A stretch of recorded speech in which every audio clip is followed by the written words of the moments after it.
Halo guys, selamat pagi. Jumpa lagi Smart bersama Dapak Agro Indonesia. Bertani mudah, bertani murah, bertani melimpah, bertani berkah.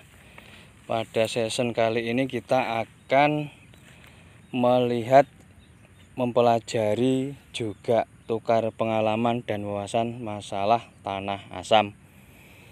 Ini kita kondisikan di lahan kita yang paling bawah, di mana letak sungai dan lahan sungai di atas, lahan kita di bawah. Artinya dengan kondisi seperti ini dipastikan akan full air, full rumput, juga berdampak pada tanah asam-asam. Nampak seperti terlihat tumbuh tidak serempak. Ini biasanya yang paling lembek guys, ini yang tumbuhnya agak kemerah-merahan. Karena posisi tanah yang berlumpur ini, porositas udara tidak bisa masuk ke dalam bawah, akar tidak bisa bernapas, terlalu asam. Nampak seperti ini jadinya. Ini di kondisi petak yang paling bawah, yang paling buangan air, dimana biasanya dengan kondisi tertentu di daerah sini yang paling bagus untuk padinya. Karena musim padi kedua seperti ini condong merupakan sisa asam yang berasal dari pupuk sebelumnya, terutama pupuk yang mengandung nitrogen yaitu urea. Padahal di bawah sini kita juga jarang melakukan pemupukan, hanya tipis karena letaknya yang sudah berair, sudah berlumpur.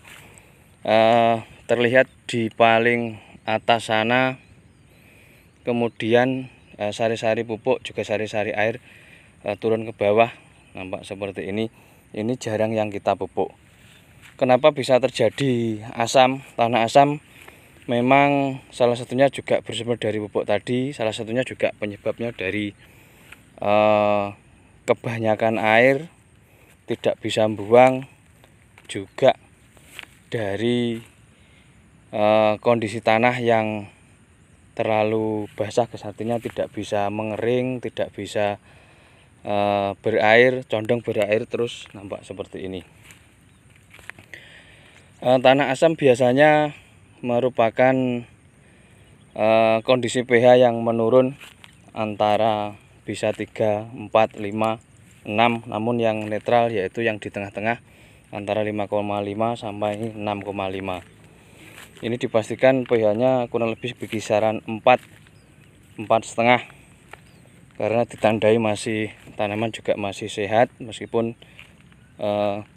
kurang bagus, kurang sempurna untuk pertumbuhannya. Terlihat buangannya air seperti ini. Ini biasanya juga banyak ularnya guys, kita jarang ke sini.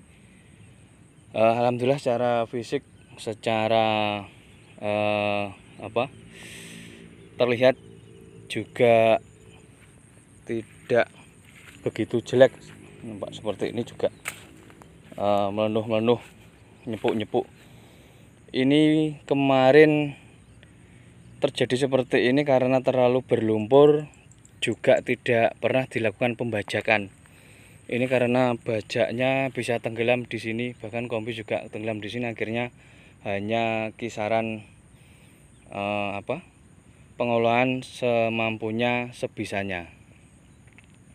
Jika dikendaki bagus, nampak yang sudah terjadi seperti ini seharusnya digemburkan guys. Ini dilakukan injak-injak seperti yang kita di atas kemarin, karena ibu-ibu merasa rumputnya juga tidak ada, akhirnya tidak dilakukan proses penginjak-injakan. Nampak bekas-bekasnya rumput ini bersih, terlihat di pinggirnya ini. Kemarin juga dilakukan sterilisasi, pembersihan rumput, karena tanahnya yang terlalu dangkal, embak, jadilah tanaman seperti ini. Nanti seiring dengan sinar matahari yang penuh, pemakaian ZN, unsur hara mikro, unsur hara makro, nanti kita akan sembuh sendiri. Yang penting posisi rumput-rumputnya masih utuh, masih berkembang, nanti akan sehat dengan sendirinya. Namun tidak bisa merempak, serempek, tapi nanti insya Allah ini pulih. Untuk pencegahan tanah asam ini biasanya dikondisikan yaitu sebelum tanam guys, dengan pemakaian kapur. Pemakaian kapurnya ini harusnya intinya biar masuk di dalam tanah,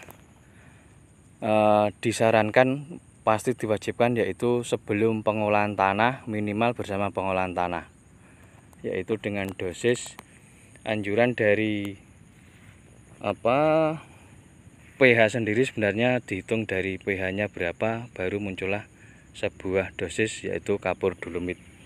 Namun kemarin kita pernah menghitung merata-rata, jika dikasih banyak enggak masalah, jika dikasih kurang insya Allah tidak mungkin. Kondisikan aja untuk 300 kilo untuk luasan seperempat guys, kurang lebih 1700, katakanlah bisa 2000, bisa 1200 meter persegi kali 6 untuk per hektarnya, kurang lebih sekitar 9 kental kalau nggak salah untuk per hektarnya. Itu pun tergantung kondisi pH sebenarnya. pH dihitung dulu berapa baru muncullah dosis, kemudian kita rata-rata. Jika dikasih banyak enggak masalah, bisa dikasih sedikit insya Allah ini sudah di atas standar, kurang lebih 9 kental atau 1 ton gitu aja per hektarnya. Disebarkan setelah panen, kemudian dilakukan pembajakan biar prosesnya berada di dalam tanah, tidak terganggu, karena proses yang panjang ini memerlukan penetralan, yaitu sebuah proses panjang dianjurkan sebelum ada tanaman. Jika sudah ada tanaman namanya pemupukan. Terkadang seperti ini banyak petani yang memakai garam, juga pemakaian kapur. Namun secara teori itu juga percuma karena posisi sudah ada tanamannya. Dinamakan pemupukan, bukan pembenah tanah. Pembenah tanah sejatinya adalah sebelum proses ada tanamannya, makanya di pembenah tanah adalah membenahi tanah. Jika kondisi seperti ini yang pupuk yang disarankan yaitu kita pernah praktek pemakaian ZA yang jelas, juga ditambah kapur, juga ditambah garam grosok. Untuk dosis kemarin dikira-kira guys, nggak ada patokan resmi karena berdasarkan pengalamannya saja. Nampak tanah asam seperti ini gejalanya. Sebenarnya tanahnya nggak masalah karena kondisi asam ini unsur hara yang diserap tanaman tidak bisa maksimal karena kondisi asam membutuhkan berupa suplai yaitu zat kapur. Maka dari itu jika tanah asam seperti ini, gunakan pupuk mikro untuk semprotannya. Pupuk yang kondisi kadar kecil biasanya untuk memantau, untuk mempercepat perkembangan daun, yaitu berkandungan Zn sama magnesium, karena kedua pupuk ini ditujukan untuk daun. Artinya biar makan lewat daun, nanti terserap, tumbuh sempurna, sambil menunggu reaksi di dalam tanah sempurna, akhirnya bisa tumbuh, bisa lebat kembali karena proses makan lewat daun, tidak lewat tanah. Nantinya setelah sehat akan pulih dengan sendirinya. Maka dari itu disarankan aplikasikan aja pupuk ZA. Jika memakai nitrogen diselingi dengan pupuk mikro, juga pupuk yang bersifat organik juga bisa.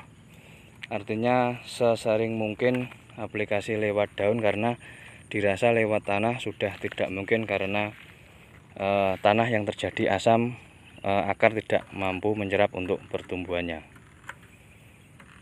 Biasanya tanah asam seperti ini juga rumput-rumputnya merajalela guys, namun karena ini kondisi di atasnya banyak, kita juga pemakaian herbi, akhirnya berkurang untuk rumputnya, namun masih dikasih bagus untuk pertumbuhannya.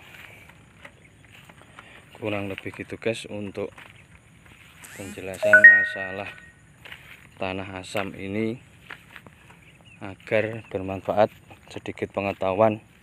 Nanti jika dibahas banyak waktu yang akan tersita, nanti kita review untuk perkembangan selanjutnya. Kurang lebih gitu guys, terima kasih.